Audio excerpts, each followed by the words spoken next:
अच्छा, आज की हमारी जो क्लास है job descriptions responsibility of safety officer, मतलब कि हमारी जॉब डिस्क्रिप्शंस क्या है।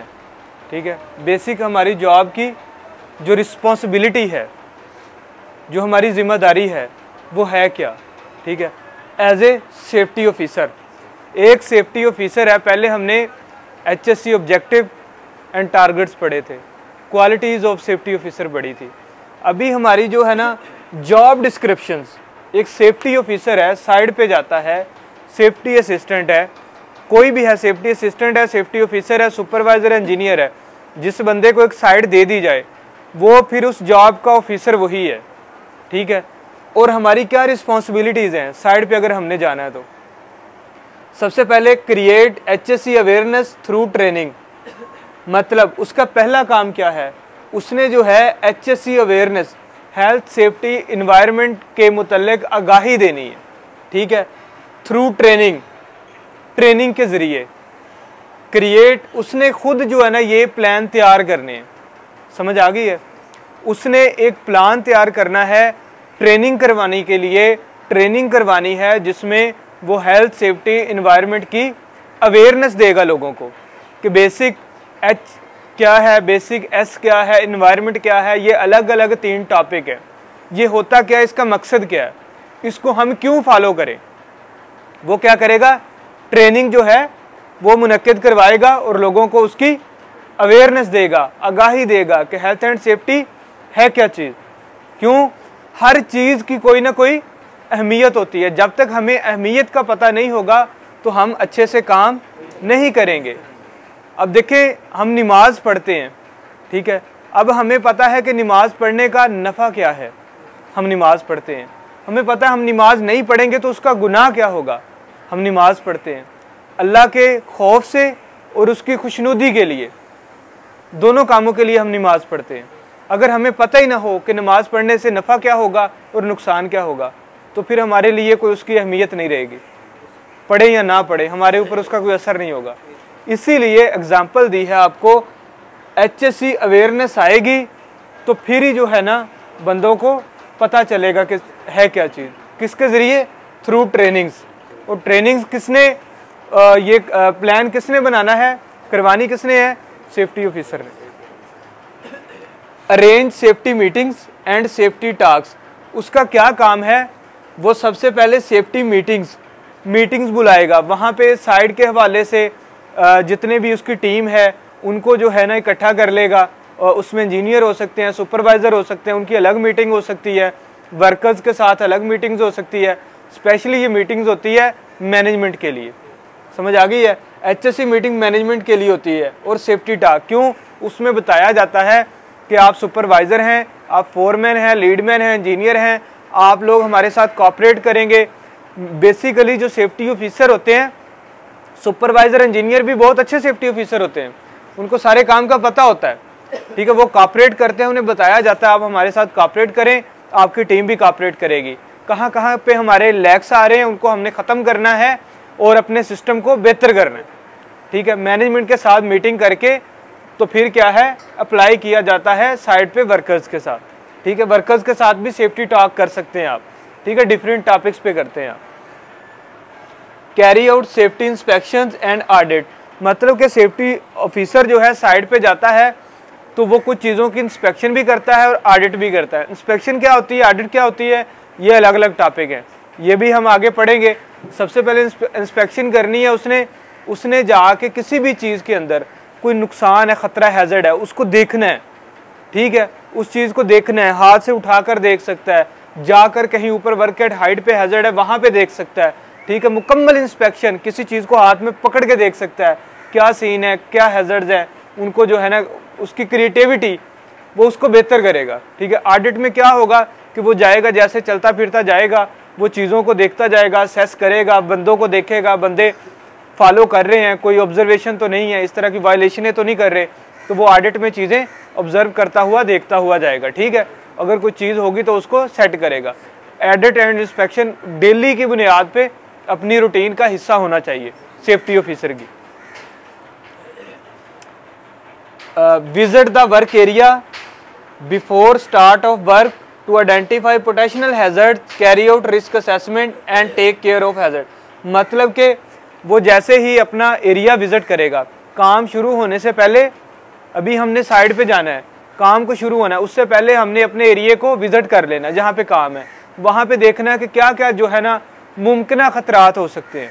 ठीक है, मुमकिन खतरा, वर्क एट हाइट है उसमें क्या हो सकते हैं, क्रेन एक्टिविटी में क्या हो सकते हैं, ओवरहेड क्रेन में क्या हो सकते हैं, वेल्डिंग, कटिंग, ग्राइंडिंग, कोई भी है उसमें मुमकिन हैजर्ड क्या हो सकते हैं, फिर उनके क्या है प्रिकॉशंस लेने हैं, उसको असेस करना है एरिया को, और एक रिस्क असेसमेंट बना लेनी है।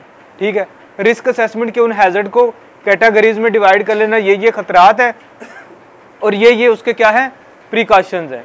ठीक है, इससे क्या होगा, हमारे जितने भी मुमकिन खतरात होंगे उनको हम असेस करके क्या है उनके प्रिकॉशन ले लेंगे और ख़तरे से हम बच सकते हैं और अपनी टीम को भी महफूज रख सकेंगे।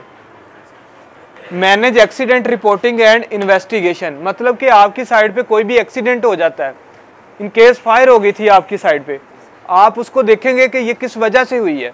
ठीक है, उसकी कंप्लीट इन्वेस्टिगेशन करेंगे उस वक़्त कि क्या है हम लोगों ने देखा नहीं है, अगर मैंने नहीं देखा, मेरी टीम ने नहीं देखा, जो बंदा वहाँ पे काम कर रहा है उसने नहीं देखा, क्यों लैग यानी कि आया क्यों, ये नेग्लिजेंसी गफलत हुई क्यों, उसकी वजह ये थी कि हमने जॉब शुरू होने से पहले वहाँ पे उस एरिया को असेस ही नहीं किया, मुमकिन खतरा ढूंढने की हमने कोशिश ही नहीं की। अगर करते तो हमें पता चल जाता और हम उसका प्रिकॉशन ले लेते, उसको वहाँ से हर चीज़ को हटा लेते।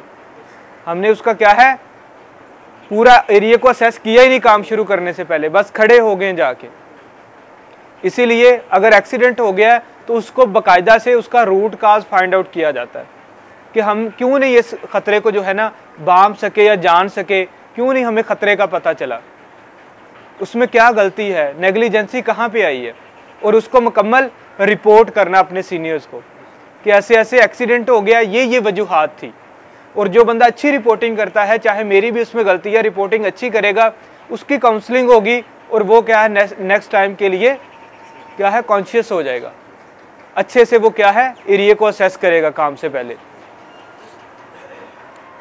Handle work permit of if required, ठीक है, वहाँ पे आप साइट पे काम करते हैं, अगर वहाँ पे वर्क परमिट रिक्वायर्ड है तो आप उसको चेक करेंगे मुकम्मल के वर्क परमिट जो काम हो रहा है उसी चीज़ का इजाज़तनामा है, उसमें क्या एक्टिविटी है, आपको किसी से पूछने की ज़रूरत नहीं पड़ेगी। परमिट के ऊपर लिखा होता है ये एक्टिविटी है, ये इक्विपमेंट नंबर है, इसके ऊपर ये वेल्डिंग होनी है, कटिंग होनी है, ग्राइंडिंग होनी है। ठीक है, आप परमिट को पढ़ लेते हो, आपको पता चल जाता है। कोई बंदा है, एक पाइपलाइन है, इक्विपमेंट नंबर लिखा हुआ है, लेकिन आप जाके देखते हो कि परमिट पे जो इक्विपमेंट नंबर, पाइपलाइन नंबर लिखा हुआ है वो तो कोई और है, वो कोई और को काटने लगा है। आप उसे रोक दोगे कि आप क्या करने लगे, वो कहोगे मैं काम करने लगा। कौन सा काम, किसने कहा आपको करने के लिए? मुझे मेरे सुपरवाइजर ने, फोरमैन ने कहा। उसे बोलो पहले देखो परमिट के ऊपर ये नंबर लिखा हुआ, आप तो इस लाइन को काट रहे हो। ऐसा इंसिडेंट हो चुका है।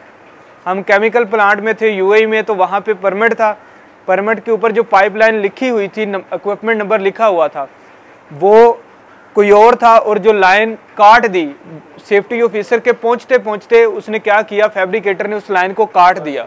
उसमें केमिकल था और वो सारा केमिकल लीक हो गया। और लाइव प्लांट में एक लाइन को काट देना मतलब पूरा प्रोसेस रुक जाता है। एक जो ट्रेन होती है उसकी शटडाउन होती है, दूसरी ट्रेन प्रोडक्शन दे रही होती है, चल रही होती है, वो पूरा प्लांट बंद हो गया और वो उस कंट्रैक्टर को उन्होंने आउट कर दिया। वहाँ से करोड़ों रुपए का ठेका था, उसको आउट कर दिया। क्या थी, गलती किसकी थी?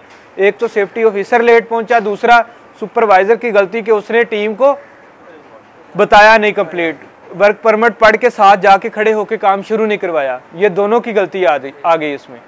ठीक है, सबसे पहली गलती सुपरवाइजर की बनती है। Ensure HSE procedures are followed all the time and maintain violation record. समझ आई है? इस पे गौर करें। Ensure HSE procedures are followed all the time and maintain violation record. ठीक है, जो भी आपके HSE प्रोसीजर है उनको आपने इंश्योर करना है। सेफ्टी से रिलेटेड कोई भी चीज़ है, कोई भी प्रोसीजर है, आपका वर्क एट हाइट है, उसके ऊपर हार्नेस पहननी है, वेल्डिंग कटिंग ग्राइंडिंग करनी है, फेस शील्ड लगानी है, PPs पहनने हैं। ठीक है, ये एवरी टाइम फॉलो हो रहे हूँ और हो रहे होंगे। ठीक है, जितने भी हमारे प्रोसीजर हैं आपको पता होना चाहिए, ये फॉलो, ठीक है। दोनों आपकी जो कंडीशनें हैं, जो गुजर गई है, जो चल रही है, ठीक है, पास्ट एंड प्रेजेंट, फ्यूचर आगे आने वाला है, ठीक है, दोनों कंडीशनों में ये क्या है, आपका प्रोसीजर फॉलो हो रहा है मुकम्मल टाइम पे। 1 घंटे की एक्टिविटी है, उसमें जो है 55 मिनट वो प्रोसीजर फॉलो हुआ है, 5 मिनट नहीं हुआ तो मतलब वो वायलेशन हो जाएगी, वो सेफ्टी की वायलेशन है। And maintain all violation record, कोई भी वायलेशन होती है, कोई खिलाफ वर्जी, वायलेशन कहते हैं खिलाफ वर्जी किसी चीज़ की, ठीक है, आप हेलमेट साइड पे जाके उतार देते हो तो ये सेफ्टी के प्रोटोकॉल की खिलाफ वर्जी है, ठीक है।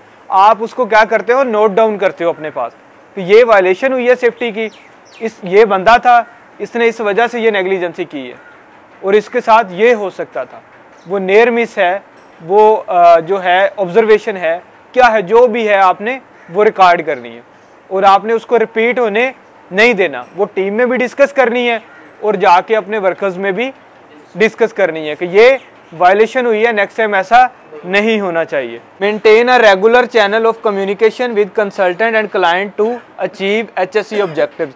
HSE ऑब्जेक्टिव्स आपको बताया था क्या होते हैं, वो एक अलग से टॉपिक है, HSE ऑब्जेक्टिव एंड टारगेट, ठीक है, वो हमने क्या है मेंटेन करने हैं। हमारा जो रेगुलर चैनल है, मतलब कि हमारा जो कंसल्टेंट है और उसके बाद क्लाइंट है, उसके साथ हमने मिलकर डिस्कस करना है कि ये हमारे जो हैं HSE ऑब्जेक्टिव हैं और HSE टारगेट्स हैं, हमने इस एक्टिविटी के लिए ये सेट किए हैं, क्या हम इन पे पूरा उतर रहे हैं, क्या ये फॉलो हो रहे हैं, इसमें कोई केस तो नहीं आ रहा, कोई एक्सीडेंट तो नहीं हो रहा, हम गलत की तरफ तो नहीं जा रहे। कोई छोटी छोटी ऑब्जर्वेशन अगर आएंगी, फॉर एग्जांपल कोई छोटी एक नट बोल्ट गिर जाता है कहीं 2-4 फीट हाइट से, मतलब वो एक वायलेशन है, एक ऑब्जर्वेशन है, एक नियर मिस है, ठीक है।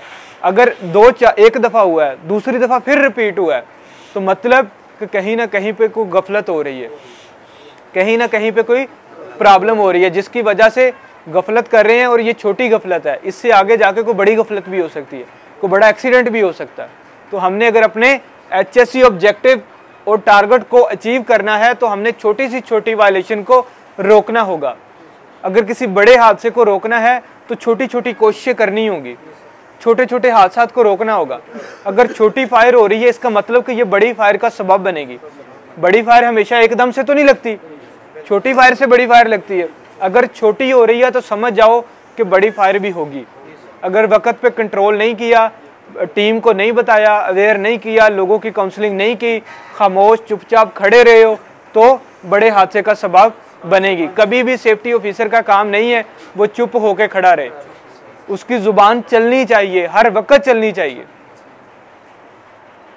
ओवरसी डिस्पोजल ऑफ वेस्ट, मतलब कि हमने मुकम्मल वाच करना है हमारा जो डिस्पोजेबल वेस्ट है, ठीक है। हमारे पास वेस्ट कौन सी है, ऐश भी है, हमारे पास वेस्ट वाटर भी है, इस तरह की जितनी भी चीज़ें हैं, हमारे पास मड भी है। जो हमारी वेस्ट है हम बाहर देते हैं, वो कहाँ जा रही है, उसको किस तरह से डिस्पोज किया जा रहा है, उससे किसी को नुकसान तो नहीं हो रहा।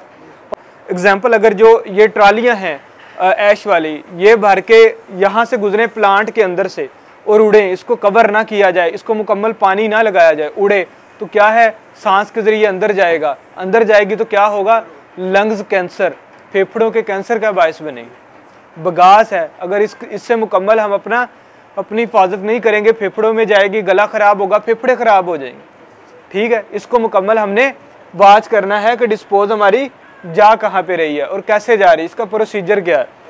मेंटेन फर्स्ट एड फैसिलिटीज़, आप साइड में, आपको पता हो कि साइड पे डिस्पेंसर मौजूद है।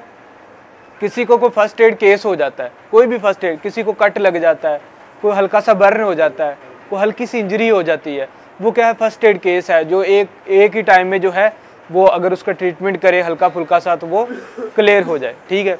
अगर किसी को फर्स्ट एड चाहिए, किसी को गर्मी ज़्यादा लग गई है, पानी की कमी हो गई है, कोई बेहोश हो गया है, इस तरह का मसला, किसी को चक्कर आ रहे हैं, ठीक है, कह आ रहा है, मतली हो रही है, तो क्या है कि ये फर्स्ट एड केस में आता है और हमने इसको मेंटेन करना है। और जो बंदे को ये प्रॉब्लम है उसको डिस्पेंसर के पास जो है रजिस्टर्ड पैरामेडिकल जो है उसके पास भेजना है और उसको फर्स्ट एड जो है हमने दिलवानी है। और फर्स्ट एड हर साइड पे मौजूद होनी चाहिए, हमारी साइड पे भी मौजूद है। हर बंदे को पता है कि हमारा पैरामेडिकल कहाँ बैठता है और हमने उसके पास ही बंदों को भेजना है, साथ में उसके किसी सीनियर पर्सन के साथ। ये क्या है, ये रिस्पॉन्सिबिलिटी ऑफ सेफ्टी ऑफिसर है, ये हमारी जॉब डिस्क्रिप्शंस हैं एक सेफ्टी ऑफिसर की।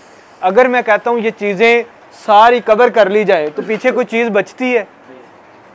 कोई एक भी चीज़ बचती है? कोई भी बंदा जो इन चीज़ों को देखते हुए कोई भी काम करवाए उसमें कोई ख़तरा बचता है? एक्सीडेंट होने का कोई ख़तरा है? इसलिए ख़तरा नहीं है कि अगर हम इनको फॉलो करवाएंगे, पहले खुद करेंगे, इनको देखेंगे, अब अपने ऊपर अप्लाई करेंगे और लोगों पे करेंगे अप्लाई, तो कभी भी किसी किस्म का कोई हादसा हमारी साइड पे नहीं हो सकता।